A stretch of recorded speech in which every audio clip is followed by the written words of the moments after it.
pa. Outline of a business or business plan outline. Okay na mo sa inyo ang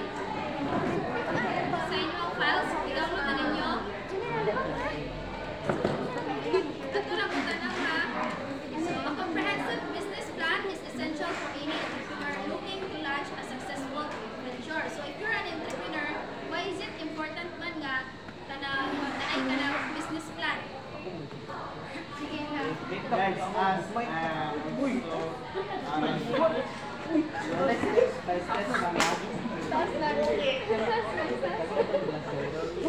So, very good, Nico. And so, dapat nga natay business plan is para dili bitaw tamang yaga-yaga bitaw kay importante ba kayo ang business kay syempre nag-involves na umala, di ba? Kasi may ganahan nga ka na imuhang so, kinsa mong may ganahan nga nga ito ang kwarta is masayang-sayang na bitaw kaya ang nagkana imong business. So, parang need na nga na business plan a good business plan take a risk for his business.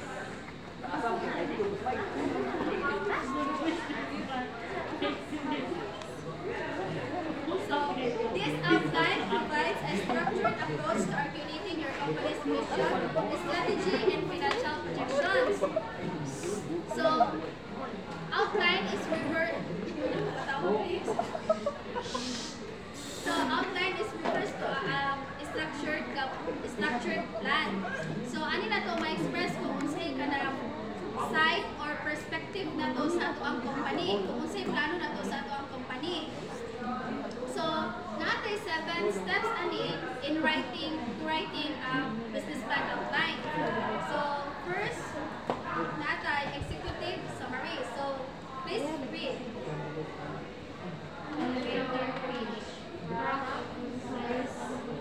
Summary of your business, target market, and key competitive advantages. So, you have to make a short overview sa imong business. Na imong mga target markets and key competitive advantages. Kung unsay naka-advantage sa imong produkto. So next, kaning financial highlights. Please read. Provide a high level Of your financial projections, including revenue, expenses, and expected profitability. So, nanong gibutang man diri nga kanang mag-provide of high level overview. Sa ma'am? Uy, lain ka mo? Sige, aton. Kanang gibutang man sa financial highlights nga kanang maghatag yung kag high level nga overview.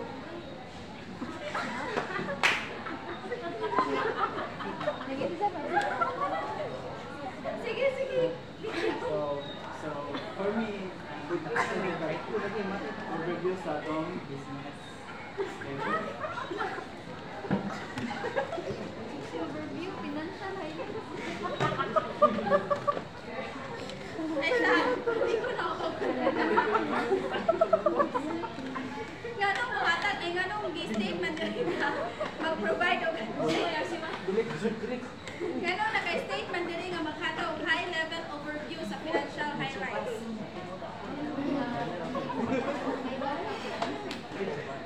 Justin, dito Justin.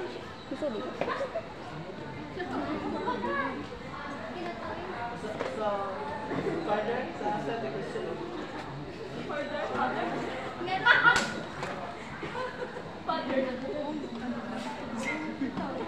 So importante magud ang financial highlights sa financial things kay syempre naghisgot ta pud yung kwarta so dili na tunay yamaan lang, di ba?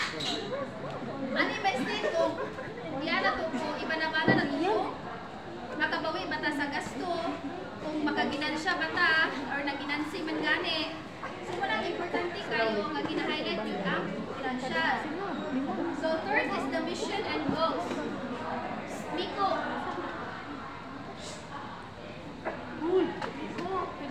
So please read everyone. Mission and goals. Mission and goals. Clearly define your company's purpose and the specific objectives you aim to achieve. So, kay Bo naman yung kung saan ang mission and goals ka. So, we have that in our school. Yes, core values. So, mo niya, dili may state kung sa imong purpose sa imong business. Usay imong what are your objectives nga kanang gusto nimo nga objectives nga gusto nimo maabot o makuha. So last is the unique value proposition. So please read.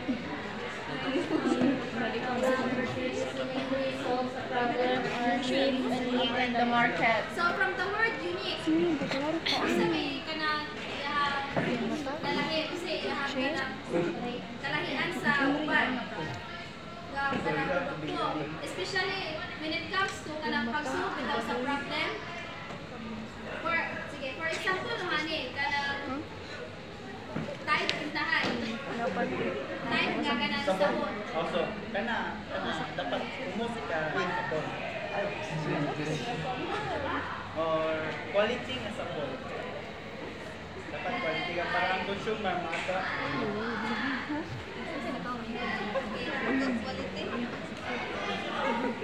So, company overview. So, now we depart sa company overview. So, first is the history and milestones. So, Paul, please read. History and milestones. History and milestones. Provide a brief history of your company, including key milestones and achievements. So, history. So, iyang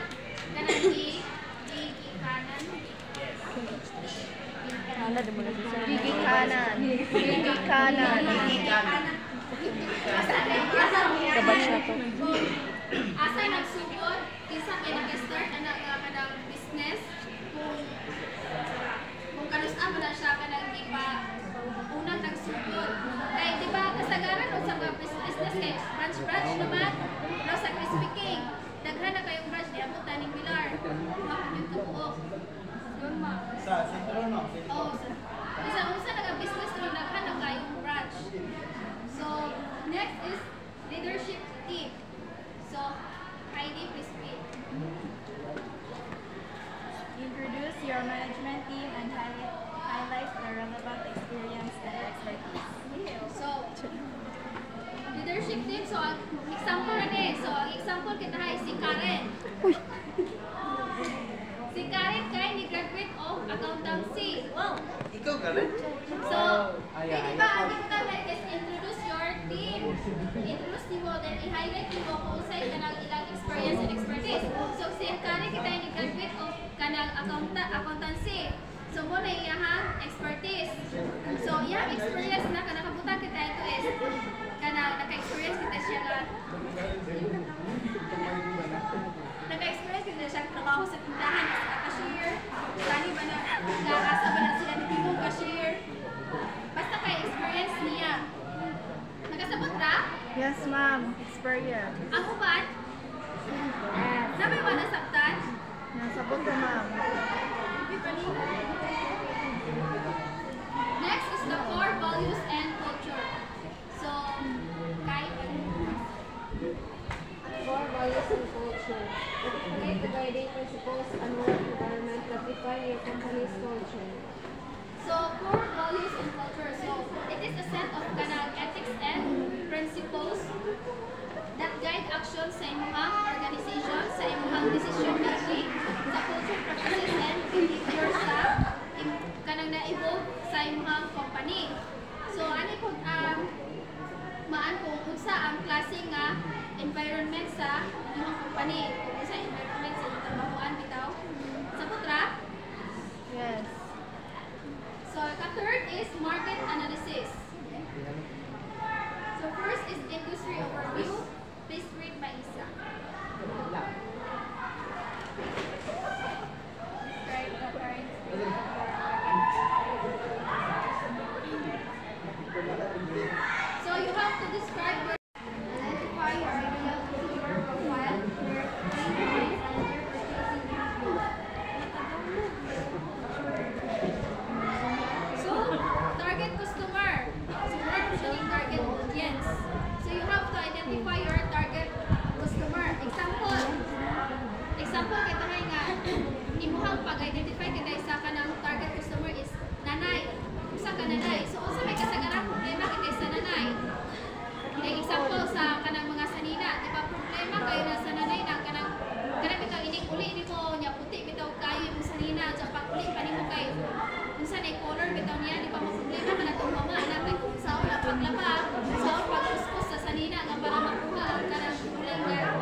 Yes, ma'am. People at the back. Okay ra mo? Yes, ma'am. Sa gilid. Okay ra mo, guys? Kasi naaway pangutana. So next, ikatuloy is competitive landscape. Please read India.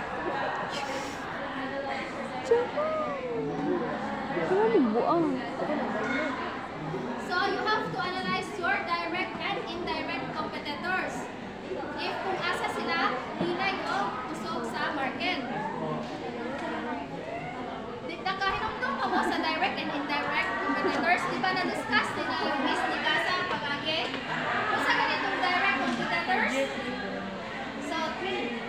so same products ang ilahan ng baligya. Well, the indirect is So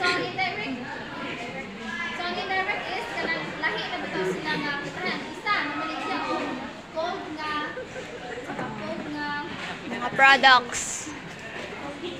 Panang milk tea. o cold na milk tea. Ano ba yung tea nga? Example na, namaligya kita yung cold nga shake. Sige, iced coffee na maligya iced coffee. Well, ang isa na maligya o hot coffee nga panuka makasatisfy sa ating mga Customer. Gusto ba? Yes! Yes lang. Lang, unsa ganit Nico? Mr. Sana, unsa ganitong direct and indirect competitors? Competitors means lang kay competitors. For example, kanaya negosyo mo kanaya. Nagkanaya mo ikas so it means muna siya ang competitors. Yes, sakto man siya kung siya competitors. But what I mean, unsa ang pangutana is unsa ang direct and indirect competitors? Direct and It means direct. So we have product or service description. So first, product features. Please read Miss Kilipo.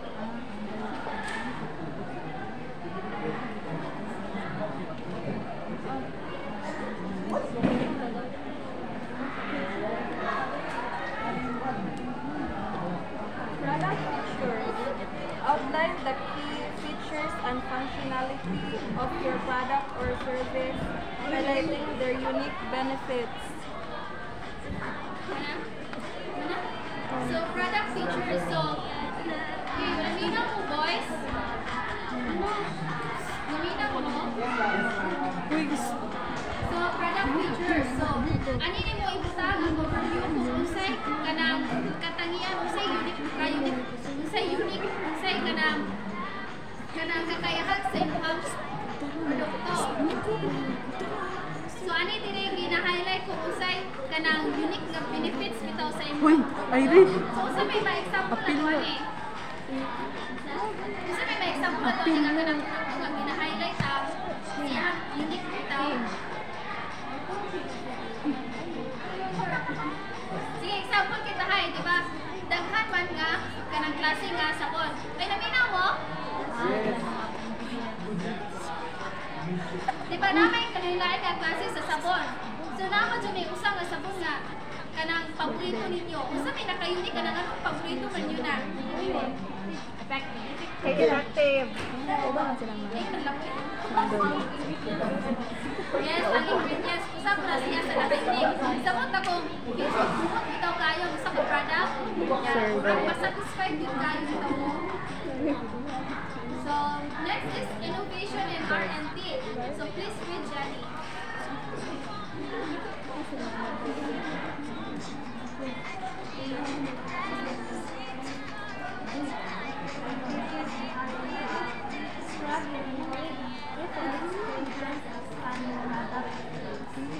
So, innovation and R&D. So, unsa kanina ang R&D? Nay nakaibawa ni kung what is R&D? So, R&D means research and development. So, i-continue kana bitaw i-continue nimo ang research bitaw kitay na kay current nga product ron. Unya magkalingaw pagyapon ka og research anya i-develop na pud mo yung product hantod nga kanimo product ni improve yung product o na po ilain nga product nga imong nga gikan sa imong nas nga product. Usa may ma-example ka na tuwa.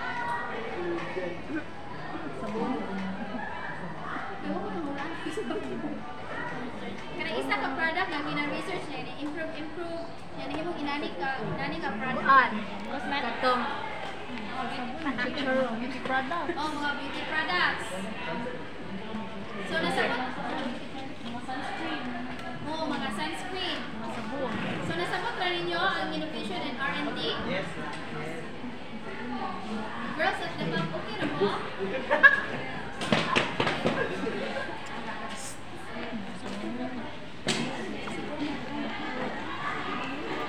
So, next is pricing and revenue model. So, please read Mr. Google.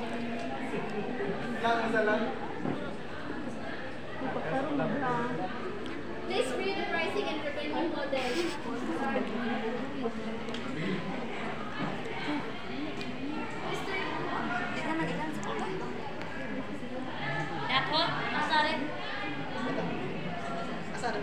Pricing and revenue model.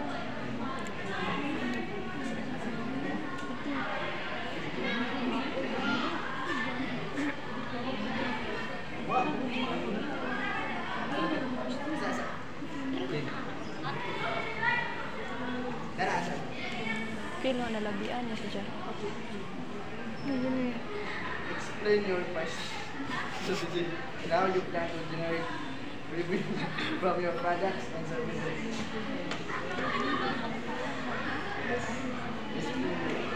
So, pricing and revenue model. So, ano mo is explain kung sa strategy mo sa pag-presyo sa imong produkto. Kaya dili ba ka pwede nga maghala-hala na nag-presyo sa imong product, diba? Kaya what if ay nag-presyo kayo sa imong product nga tag 20 ra nga taas mo ha kung ay taas mo ang na-expenses na to, dili ra ka makabawi. Nya? Then ano mo nimo explain kung saan nimo mag-earn of money from your product. Kasabot ra? So next is number 5, operations and management. So Miss Anino, please read the operation plan.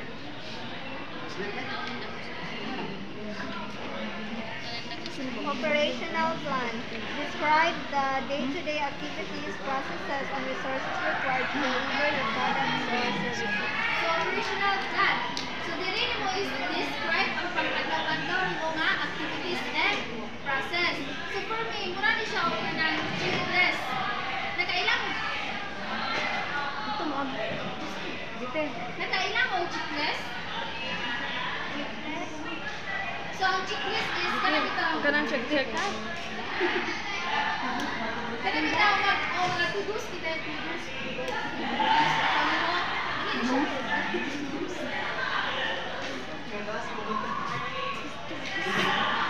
Kita hay nga kanang unsa kanang kinahanglan kita mo karon. So kinahanglan ko og kani ano lugar kinahanglan pagbutak mo kanimo ismat mo kung unsa imong kinahanglan.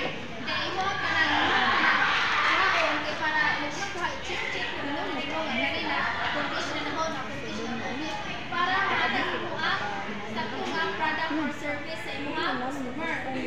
Ano na ni sir? Haman.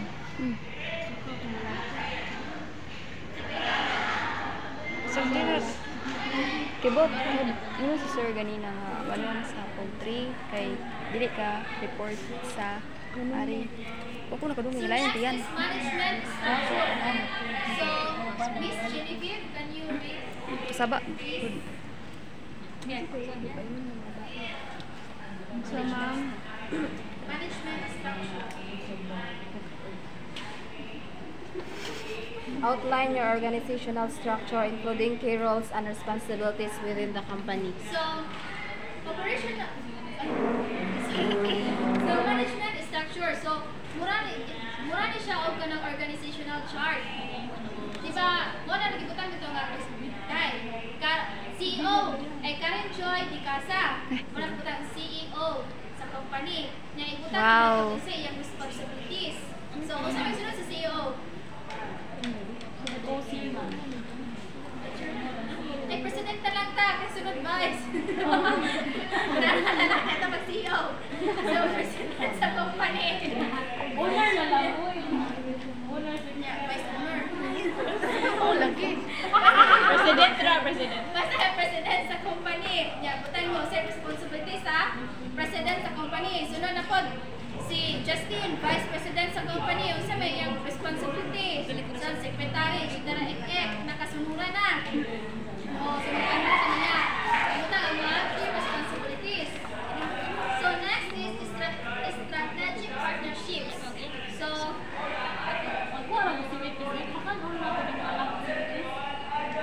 So, Miss Aton is with strategic partnerships.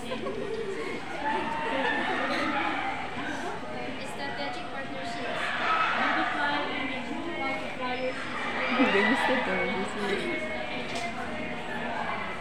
So from the word partnerships, so manita sa og kanang suppliers, distributors, or any nga kanang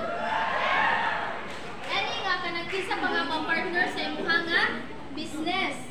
Imong mga kasusyo ka nga mo imo suporta sa imong nga business. So example ani is di ko basa ko. Di ko ko ana na isang pura. Uber. Example is kanang na-search ni na nga ang Uber o ang Spotify. Like na sila partnerships. Universal ba? Ano pa lang mga music? Gusto na Uber. Mga music. Basta na-search nun partnership silang, na sila yung partnership silang mukha.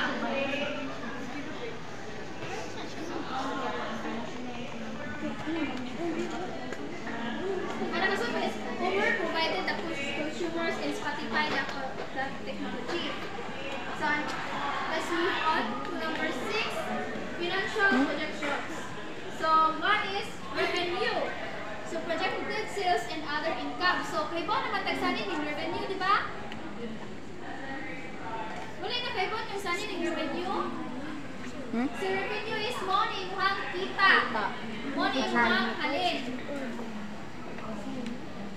So, it's the total amount of money that a business earns. So, sa putra, kaibo ng revenue. Munya ato ang kita sa business. So, next is expenses. Estimated operating cost of business. So, expenses. Kung saan po na expenses? So, ano yung mga Nagasto. o gastos. So, example, sabi ka ng mga kasagaran nga ka ng expenses sa kanang business. Like, salary. Diba? Gasto mo ng salary kay Pagtukod sa patrabaho ra ka pero dili mo sweldoan ang kanang mga workers nimo. Pwede po daw kanang rent. Kay di ba uso naman ang mga rent room kay pag dili naman dali ang pagkuha jud ka kanang wala jud kay imong juta. So, wala. Rent or kanang ganing mga gamit sa opisina. So, apil na sa expenses. Nasabot ra ba? ito sila paagi. So, number 3 is profit or loss, net income. So, this is the bottom line or the final profit. So, let's continue. Profit or loss. So, this is the final na profit na bottom line na yun eh. Kaya ang revenue, dili pa na siya ang bottom line. Kaya naman, napamay expenses, diba? So, nani siya ka ng formula. So, net income equals to revenue minus expenses. So, example, nakita mo kanang kita o madlawa, nakakita. Nakakita kita yung o 50,000. So, saan na nag-adlaw? Kanya, yung expenses mo kay 20,000 po. So, pila na may umuhang nabili? 30,000. So, 30,000. So, 30,000 is your net income. So, silbing mo na yung umuhang financial. Nakasabot na ba? Basag tan sa mas mahal. So next is Bahalag may cash flow, incoming addition. and outgoing cash.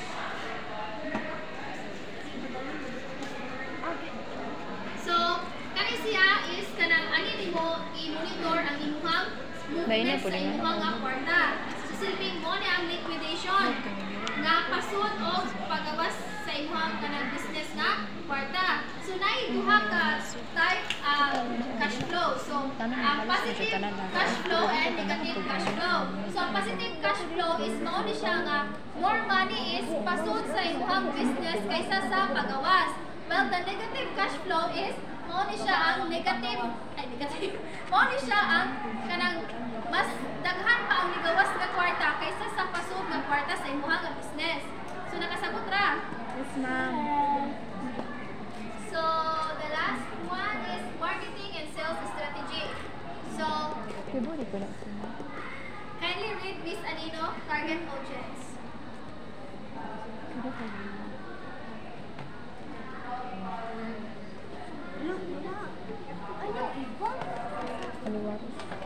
Target audience. Target audience. Identify your ideal customer segments and their unique characteristics. So target audience mo ni imong gi-target nga customer nga mo'y mopalit sa imong nga products. So including na ni usa may imong kanang something kita imong requirements kita nga mo ni imong ideal customers. So apil na is kanang ang iyang edad, ang gender, ang unsa pa ba, location, Kadaganan sa tao. ha? Ayan, standard ba sa pagpili sa iyang nga ideal nga customer. Yung target audience. So next is promotional channel. So kindly read Miss Biala.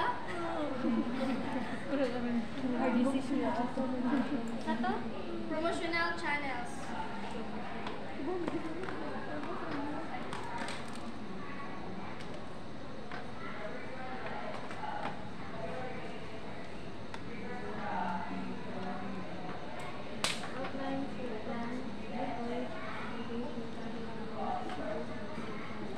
So promotional channels. So dire you will make a outline plan to attract your target audience, di ba? So example ani, usa may mga ano ron nga makapadali og attract sa kanang audience, di ba? Kasagaran kay uban kay kanang sa social media, di ba maabot na mga business ato sa social media nya kasagaran kay makita na po na to sa TikTok kay di ba na yung mga influencer ana na influencer na kanang mabaligya bitaw sa unsa na ilang pangbuhaton bitaw para lang ma-attract madali ang mga customers. kanang customer na uban nga magtapling na kanay pag edit bitaw nila nga hey kabayo gagana kalit ang siya basta ibaw mo na. So next is the sales pipeline. So kindly read Miss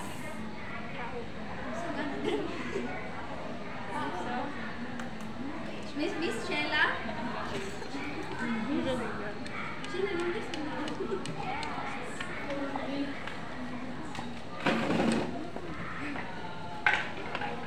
Sales pipeline. Describe your sales process and strategies for converting leads into paying customers. So sales pipeline.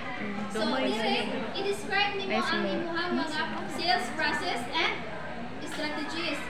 So that through this is makakuha ka og more nga customers, mga paying customers. So what do you mean by paying customers?